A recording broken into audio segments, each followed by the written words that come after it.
কেরানির মৃত্যু লিখেছেন Anton Chekhov. অপরূপ এক রাতে নামকরা কেরানি ইভান দমিত্রিচ চেরভিয়াকভ স্টলের দ্বিতীয় সারিতে বসে অপেরা গ্লাস দিয়ে লা ক্লশে দ্য কর্নেভিল অভিনয় দেখছিলেন।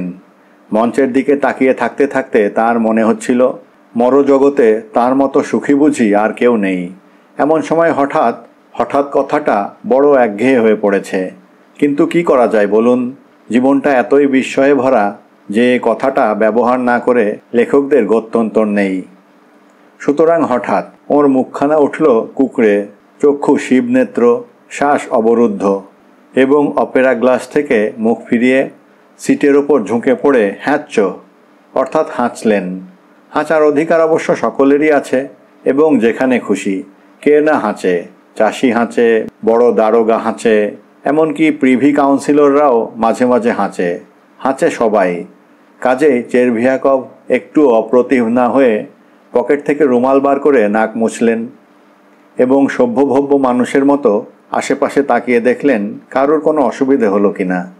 আর তাকাতে গিয়েই বিব্রত হতে হলো তাকে, কেননা চোখে পড়ল ঠিক তার সামনে প্রথম সারিতে একটি খর্বকায় বৃদ্ধ দস্তানা দিয়ে টেকো ব্রহ্মতালুটুকু এবং ঘাড়খানা সযত্নে মুছে বিড়বিড় করে কি যেন বলছেন।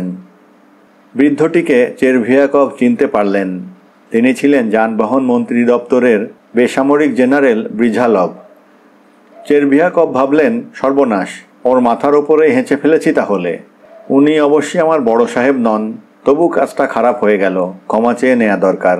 একটু কেশে চেরভিয়াকভ সামনে ঝুঁকে জেনারেলের কানের কাছে মুখ নিয়ে গিয়ে ফিসফিসিয়ে বললেন, মাফ করবেন স্যার, হেঁচে ফেলেছি অনিচ্ছায়। ঠিক আছে ঠিক আছে, ঈশ্বরের দোহাই আপনি আমায় মাফ করুন। আমি ব্যাপারটা ঠিক ইচ্ছে করে ঘটেনি। কি জ্বালা, থামুন দেখি, শুনতে দিন। কিঞ্চিত হতভম্ব হয়ে চেরভিয়াকভ বোকার মতো হাসলেন। তারপর মঞ্চের দিকে চোখ ফিরিয়ে অভিনেতাদের দিকে তাকাতে লাগলেন। তাকালেন বটে, কিন্তু কিছুতেই আর মরজগতের সবচেয়ে সুখী মানুষটি বলে নিজেকে ভাবতে পারলেন না। অনুশোচনায় মরে যাচ্ছিলেন তিনি।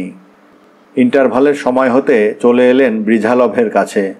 একটু ইতস্তত করে সংকোচ কাটিয়ে গুঁই গুঁই করে শুরু করলেন, আপনার গায়ের উপর যখন হেঁচে ফেলেছিলাম স্যার, আমাকে মাফ করুন, ব্যাপারটা আমি ঠিক ইচ্ছে করে করিনি।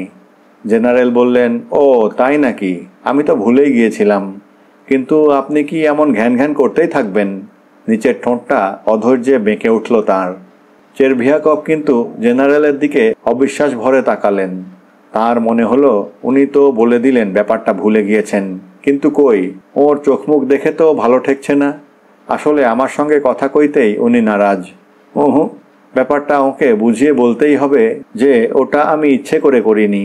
এ হলো গিয়ে একটা প্রাকৃতিক নিয়ম।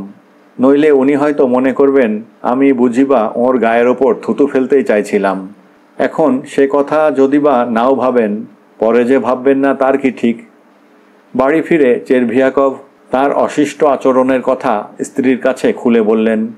মনে হলো স্ত্রী যেন বিশেষ গুরুত্ব দিলেন না। প্রথমে অবশ্য তার স্ত্রীও একটু ঘাবড়ে গিয়েছিলেন, কিন্তু যেই শুনলেন ব্রিঝালভ ওদের অফিসের কর্তা নন, অমনি নিশ্চিন্ত হয়ে গেলেন। তবু পরামর্শ দিলেন, তা যাই হোক, ওর কাছে তোমার ক্ষমা চাওয়া উচিত, নইলে উনি হয়তো ভাববেন তুমি ভদ্রতাও জানো না। ঠিক বলেছ, ক্ষমা চাইতেই তো গিয়েছিলাম, কিন্তু উনি ভারী অদ্ভুত ব্যবহার করলেন। যা বললেন তার মানেই হয় না। তাছাড়া তখন আলাপ করার মতো সময়ও ছিল না। পরদিন চেরভিয়াকভ আপিস যাবার নতুন ফ্রক কোটটি গায়ে চাপিয়ে চুলটুল ছেঁটে ব্রিঝালভের কাছে গেলেন তার আচরণের কৈফিয়ত দাখিল করতে। জেনারেলের বসবার ঘরখানা দরখাস্তকারীদের ভিড়ে ভরে উঠেছে। জেনারেল স্বয়ং হাজির থেকে দরখাস্ত গ্রহণ করছেন। জন কয়েকের সঙ্গে সাক্ষাৎকার শেষ করে জেনারেল চেরভিয়াকভের দিকে চোখ তুলে চাইলেন। কেরানিটি শুরু করলেন, বলছিলাম কি, স্যারের বোধহয় মনে আছে কাল রাত্রে সেই যে আর্কাডিয়া থিয়েটারে আমি হেঁচে ফেলেছিলাম, হাঁচি এসে গিয়েছিল, দয়া করে ক্ষমা। কি জ্বালা, আচ্ছা হাম্মকের পাল্লায় পড়েছি তো, বলে জেনারেল পরবর্তী লোকটিকে উদ্দেশ্য করে জিজ্ঞেস করলেন, হ্যাঁ আপনার কি দরকার বলুন। চেরভিয়াকভের মুখ ফ্যাকাশে হয়ে গেল। ভাবলেন আমার কথা উনি শুনতেই চান না, তার উনি চটে গিয়েছেন। কিন্তু ওকে এরকম চটিয়ে রাখা তো ঠিক হবে না, ওকে বুঝিয়ে বলা দরকার। সর্বশেষ দরখাস্তকারীর সঙ্গে কথা শেষ করে জেনারেল যখন তার খাস কামরার দিকে পা বাড়িয়েছেন, অমনি চেরভিয়াকভ গিয়ে তাঁর পিছু ধরলেন এবং বিড়বিড় করে বলতে লাগলেন, মাফ করবেন, আমার এমন একটা আন্তরিক অনুশোচনা হচ্ছে যে আপনাকে আবার বিরক্ত না করে পারছি না। জেনারেল এমনভাবে চেরভিয়াকভের দিকে তাকালেন যেন বুঝি তিনি কেঁদে ফেলবেন। হাত নেড়ে চেরভিয়াকভকে ভাগিয়ে দিয়ে বললেন, আমাকে নিয়ে তামাশা পেয়েছেন না? কেরানির মুখের সামনেই দরজা বন্ধ করে দিলেন। তামাশা?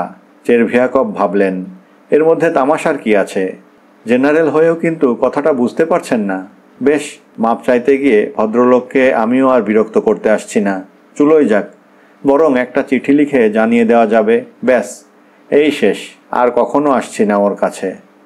বাড়ি যেতে যেতে চেরভিয়াকভের চিন্তা এই ধরনের একটা খাতে বইছিল। চিঠিখানা কিন্তু তার আর লেখা হয়ে উঠল না। ভেবে ভেবে কিছুতেই ঠাহর করতে পারলেন না কথাগুলো কি করে সাজাবেন। সুতরাং ব্যাপারটা ফয়সালা করে নেবার জন্যে পরের দিন আবার তাকে যেতে হবে জেনারেলের কাছে। জেনারেল সপ্রশ্ন দৃষ্টিতে তাকাতেই চেরভিয়াকভ শুরু করলেন, গতকাল আপনাকে একটু বিরক্ত করতে হয়েছিল, কিন্তু তার মানে আপনি যা বলতে চাইছিলেন তা নয়। রসিকতা করার কোনো মতলবই আমার ছিল না।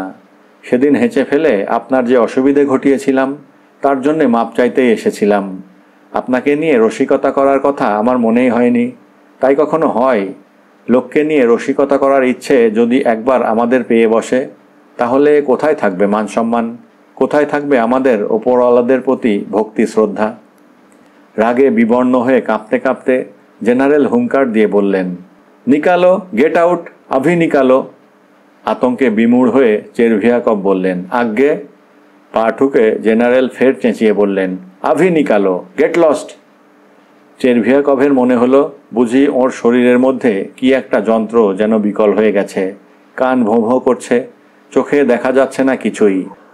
দরজা দিয়ে কোনো মতে পেছিয়ে এসে হোঁচট খেতে খেতে চেরভিয়াকভ হাঁটতে শুরু করলেন। আচ্ছন্নের মতো বাড়ি পৌঁছে অফিসের ফ্রক কোট সমেতই সোফার উপর শুয়ে পড়ে মরে গেলেন। ধন্যবাদ।